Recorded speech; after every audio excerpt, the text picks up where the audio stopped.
നാട്ടുകാരെ ഭീതിയിലാക്കിയ പുലിയാണ് ചൊവ്വാഴ്ച വൈകുന്നേരം 7:30 പ്രദേശവാസികളുടെ പ്രതിഷേധത്തെ തുടർന്ന് വനംവകുപ്പ് സ്ഥാപിച്ച കൂട്ടിൽ അകപ്പെട്ടത്.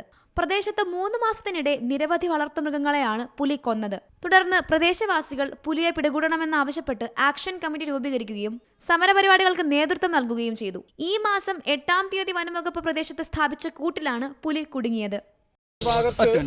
കഴിഞ്ഞ ഒരു 1.5 മാസക്കാലമായിട്ട് ഇടയ്ക്കിടയ്ക്ക് ഉണ്ടായ ഉരുക്കളുടെ നഷ്ടത്തിൻ്റെ ഭാഗമായി ജനങ്ങളാകെ ആശങ്കയിലായിരുന്നു. നല്ലൊരു ഭാഗത്ത് CCTVയിലൊക്കെ പുലികൾ ദൃശ്യമാവുകയും വ്യാപകമായ രീതിയിലുള്ള ആക്ഷേപങ്ങൾ ഉയരുകയും ചെയ്തതിന്റെ അടിസ്ഥാനത്തിലാണ് പഞ്ചായത്ത് സർവകക്ഷി യോഗം വിളിക്കുകയും ഒന്നിലധികം പുലിയുണ്ട് എന്ന പ്രസിഡന്റിന്റെ വാദത്തെ ക്യാമറ ദൃശ്യങ്ങൾ ചൂണ്ടിക്കാട്ടി പ്രദേശവാസികളും പിന്തുണച്ചു.